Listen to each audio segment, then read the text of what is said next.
What do you think attracted Mike Brown to the Knicks, and what do you think? How do you think this is going to play?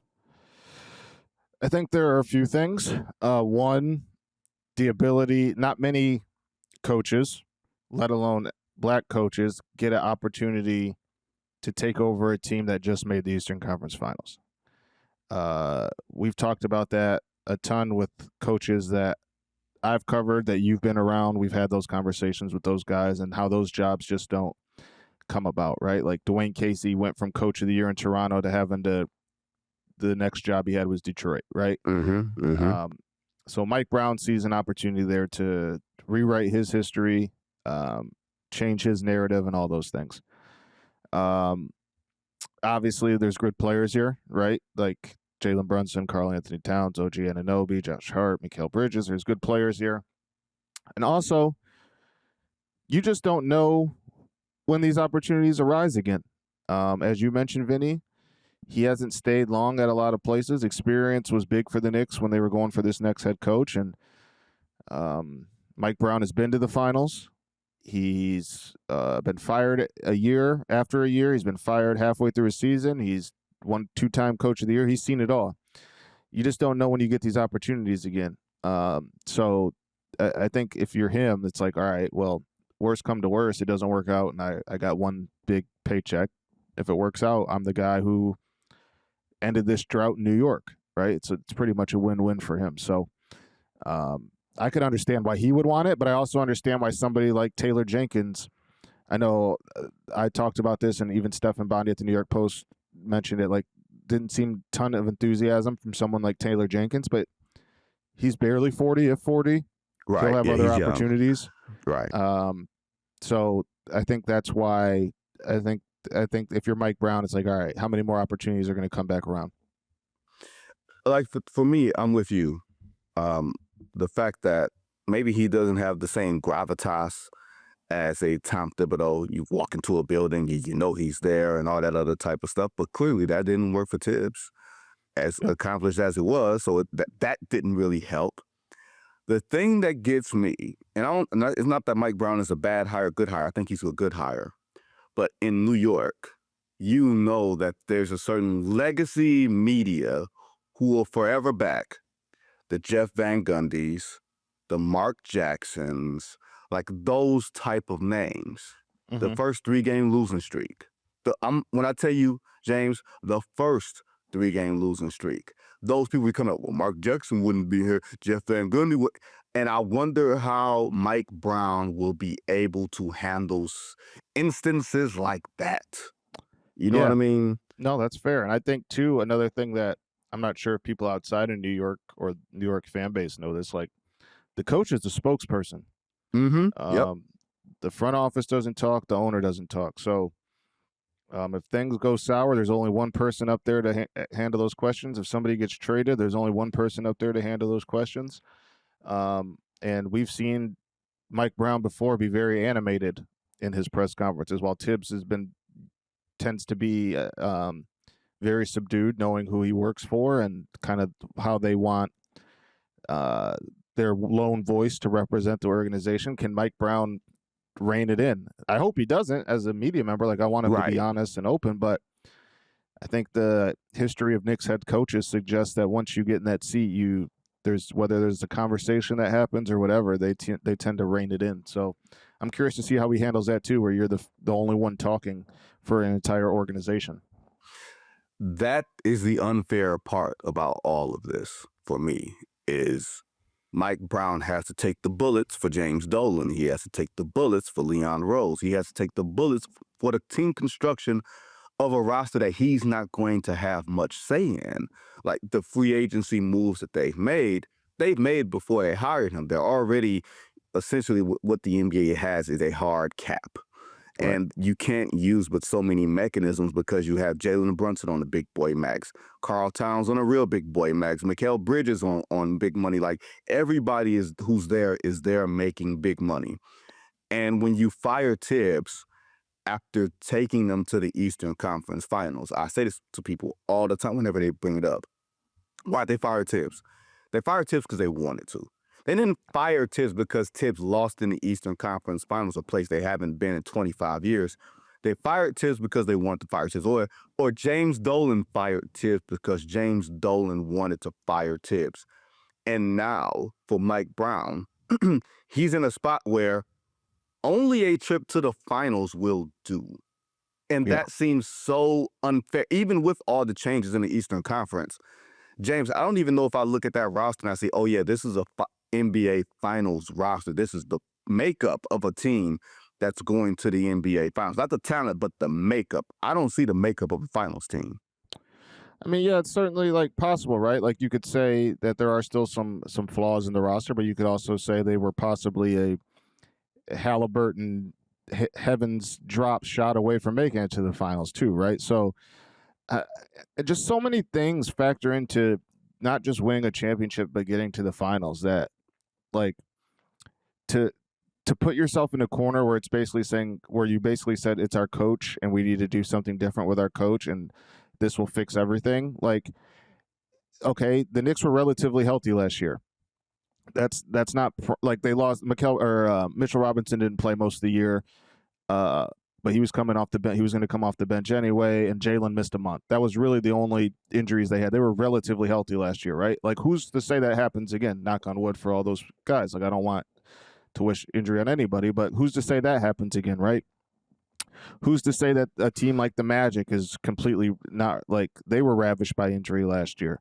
Who's to say that there isn't a team that, like, I mean, listen, Boston, you guys, the Knicks coming back from 2 20-point games, like, who's to say that something like that happens again? There's just so much that goes into making the finals, and like the Knicks could be the beneficiary of that, right? Like maybe they stand healthy again for an entire season, or maybe just a different voice changes things. Like it's possible, but there's just so much beyond like talent that gets a team to the NBA Finals.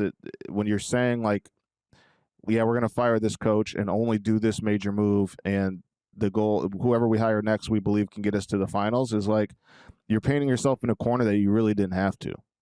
Like, yeah, you didn't have to do that. Like people, I'm sure that people are obviously upset with that they lost in the Eastern Conference Finals, but they made it to the Eastern Conference Finals. You don't say anything. You bring back the same team or whatever. You don't put out the statement that, like, you don't need this. Everybody knows you're trying to win a championship. Your actions show that. You don't, putting it in written words makes it, now people get to dangle that in front of you. And this is where Mike Brown is in, once again, an unfair situation because A, you're still paying Thibs $30 million over the next 3 years. So then it's going to look like, all right, if we're keeping you, if you struggle and we keep you, we're only keeping you because we don't feel like swallowing another $30 million to get rid of you. And that doesn't seem comfortable, right? Right. The other fact, like you said, Karl Towns has some bad games or injuries start to bite you guys because of maybe overuse from the year before. You have to answer for things of situations that you did not create. Right. And that creates resentment to me from the coach to the people he works for, from the coach to the public. And when you are the spokesperson for everybody, you have to be accountable for everything Leon Rose does, accountable for everything James Dolan does. You have to be a certain type of person who is built to stay on message and on brand. And if there's anything that Thibs was, he stayed on message, he stayed on brand. Very rarely did he deviate from his own messaging. And that wasn't from MSG, that was from himself, right? That's how he kicked it in Minnesota. That's how he kicked it in Chicago. That's that type of dude that he is. You said it yourself. Mike Brown is a different type of dude. I think he has the temperament to coach this team. Yeah. Right? Yeah. I don't know if he has the temperament to deal with all the accountability that he's going to be asked to answer for. And that's where it starts chipping away at the relationship. Like, hey, do we even know if Leon Rose is going to be at this press conference to ask and answer questions? I would bet a significant amount of money that he would not, because more than 80% of the press conference would be them. I mean, he hasn't talked in 5 years. I doubt they set him next to Mike Brown for the first time when they're hiring a coach and allow people to ask a backlog of questions on top of why'd you fire Thibs. So I would put a lot of money on the answer being no. So, and look, the roster changes. You got Jordan Clarkson after a buyout in Utah. You got Gerson Yabusele for it looks to be more than like the minimum, right? Yeah, a little less than the taxpayer non-level. So it gives them, I think he went like $40K under or something like that. So the Knicks get a chance to sign one more vet minimum guy and like a rookie exception guy. If he would have just signed for the whole mid-level, they would have only been able to do a rookie exception. James, assuming that the Knicks are the favorite to come out of the Eastern Conference, there's going to be no Tatum, and the Boston Celtics already started their teardown. No Tyrese Halliburton, they already lost Miles Turner. This is a year that is tailor-made, at least from the summer, for the New York Knicks to be the favorite to come out of the Eastern Conference. In theory, there will be no excuses. Mm-hmm. But we like to play, numbers games and stuff like that because that's what the people want. People like nice round numbers or the number 3, right? Give me 3 teams who will be the biggest threat to the New York Knicks making the NBA Finals for the first time since 1999. Well, you have to say Cleveland. I know the narrative on them has soured. Yes. They also lost to a team that was in the finals, right? They look gassed. But I think it's, again, the NBA is about matchups. And I think people should remember that we learned this postseason that the regular season doesn't matter. But the Knicks could not beat the Cleveland Cavaliers last year. The Cavaliers gave them their biggest spanking of the season, I believe, 36 points or something like that. So they had Lonzo Ball. I love that addition. Like they're pretty much the same team with a couple fine-tuned, replacing Lonzo Ball with Ty Jerome. Like I like that upgrade. Orlando, you have to show respect to. They pieced together a weird team last year with all their injuries and still found themselves in the postseason. They made the big moves for Desmond Bane. I still think they need more shooting. I'm not the biggest Paolo guy in the world. I think he does things good. I don't think he does anything great. I still like the jumpers iffy at the playmaking. I'm not the biggest Paolo guy, but maybe he takes a leap. Franz has gotten better than I thought he would be, and maybe he's more consistent as a shooter, but they just defend so well, and defense travels to me, and adding Bane is good. Then the third one, you could go a couple different ways, right? Like Indiana's probably out of it with Halliburton done for the year. Yeah. I don't ever really want to, I think Giannis is still the best player in the East. It's hard to just throw Milwaukee out of the conversation. It's hard to. We're going to learn a lot about Detroit this year. Was last year a flash in the pan? Did they just have the perfect synergy? That's why I kind of like that they didn't make any big moves. If I were them, I too would want to find out, was last year a real thing? Yep. Before I went all in. But they went toe-to-toe with the Knicks in the first round. And I hate to say this because we say this team every year and it never happens. But, if we're just looking at talent, the 76ers. The 76ers. You're on that one. I know. You can live there if you want to. And I should be. To expect Joel to be healthy for most of his season is not right. You know me, I'm a big Paul George guy, but I'm not. I'm living alone on that island right now. Maxi's a great player. I really like VJ Edgecombe. I'm curious to see what happens with Quentin Grimes. And then they'll get Jared McCain back, who was looking like the runaway rookie of the year before he got hurt. So Orlando, Cleveland, and then I just wouldn't sleep on Milwaukee, Detroit, and Philadelphia as teams that if I asked you to name 3, you named me 6. It says a lot about the East. All right, Detroit, because I saw Detroit go toe to toe with the Knicks. That's where I wanted to sort of drill down with you. I figured you would pick Detroit. I thought it'd be Milwaukee, but that's what Knicks fans listening to this are saying the same thing. Of course. Yeah. And Knicks fans are Knicks fans, right? They're completely delusional. But Detroit is the team. Knicks fans, not me. Yeah, I said, come for me. We on YouTube. I'm not running. Good. I ran into a Knicks fan at one of my best friends' 4th of July barbecue. Every day he's wearing a Knicks shirt, running around the house and everything else, and wearing a Knicks shirt with the number 3 on it. I said, was that John Starks missing another 3 in the NBA Finals? My bad. Oh, that's Josh Hart. Oh, did he play another 50-minute game where he dropped dead at the end of it because he had nothing left? Like, tell me what it is. You're a fool. I I know you're telling the truth too. Oh, trust me. Oh, Fred's listening. I'm saying his name. Fred is listening. That's my man. Love him to death. Fred's listening. Shout out to Fred. Not Fred Katz, but shout out to Fred. No. Not that's Matthew. Yeah, Fred is Matthew. No, but for bringing it back to the Detroit Pistons, Jaden Ivey. I want to see it because there were teams who were calling on him all last season before he got hurt. And the Pistons did not want to let him go because they saw as an athletic compliment to Cade Cunningham. And you were seeing him turn the corner. Like, they weren't as good together. Like, they wound up taking off after he got hurt. And I think that had a lot to do with Asar Thompson. That had a lot to do with Dennis Schroeder coming in, getting him at the trade deadline and everything else. But if Jaden Ivey is the athletic sort of change of pace off the ball, can do it on the ball, then that's a wild card. Yeah. And I know you're a little mixed on Jaden Ivey, but he's going into this rookie extension year, him and Jalen Duren. Like, there hasn't been any significant, it doesn't seem like, movement with extension talks, and who knows, as we're recording this, they could wind up both re-signing, but I think the Pistons are going to keep their powder dry to maintain some flexibility. But this is big years individually for them. And I think if you believe in the players that you drafted or the players that you inherited, then figuring out, okay, Jalen Duren, let's see what you can do with one more year, you and Isaiah Stewart. Okay, Jaden Ivey, if you're healthy, if you're all the way back from that broken fibula, right? That's fibula, right? Yeah. I think it was a fibula. Broken fibula on January 1st where Cole Anthony just decided to play football with you. Let's see it. Year 4, this is where you start to see if guys have really turned the corner. And there's no more Malik Beasley for reasons that we don't have to discuss. Yeah. Dennis Schroeder's going to Sacramento. Tim Hardaway is going to Denver.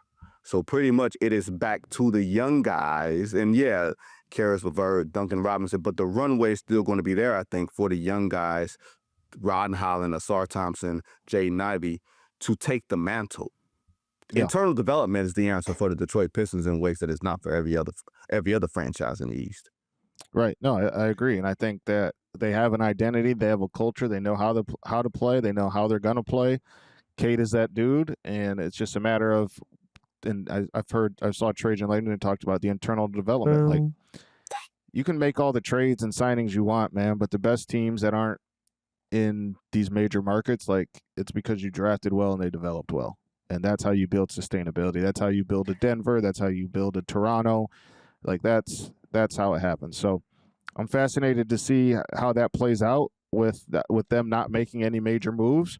Can they be what would they finish last year? 42 wins or 44 wins or 45 wins? So, hold on.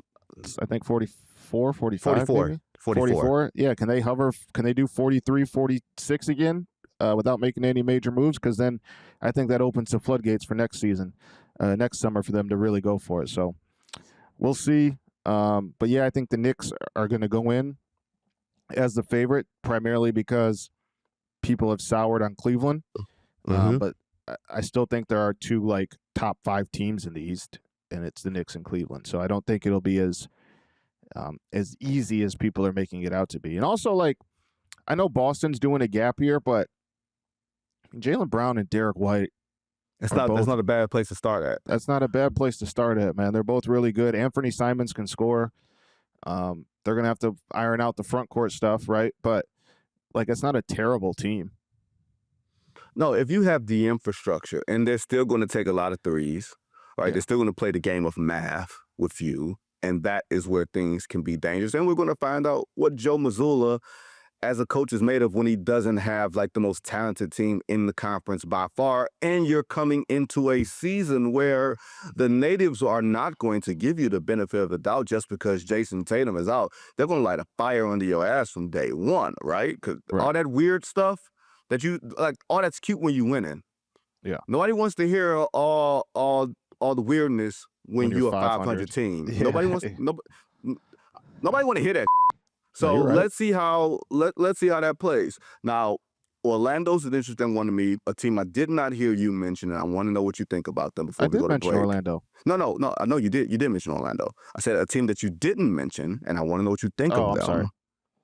Is the Atlanta Hawks. Oh, damn. My bad. Atlanta. Hold on. I spent the last few weeks praising the Atlanta Hawks. I love what Atlanta has done. Do I think they're legit title contenders? Listen, I didn't think that team or legit threats to the Knicks getting to the finals. That doesn't have to be you're going to see them in the conference finals. They can be a threat in the second round or the first round. No, you're right. I do. Like, I actually think this team's talented than the team that made that magical run to the Eastern Conference Finals a few years ago. The wild card obviously is can they figure out what's wrong with Porzingis and can he stay healthy? Because if that's the case, then this team looks a lot different. But even then, like, they still have a Kongwu. They still have guys. But that wing rotation, like the switching that they're going to be able to do with Jalen Johnson, assuming he's back healthy, Dyson Daniels, one of the best defenders in the league, Ricochet, like, he ain't soft. And they added somebody else too, if I'm not mistaken. Who am I missing? Who you thinking of? Luke Kennard. And Luke Kennard, right? Like one of the best shooters in the NBA. Like, that team is nice. Yes, I'm sorry. I forgot to mention Atlanta. I apologize, Atlanta Hawks fans. I am very, very intrigued by this Atlanta team.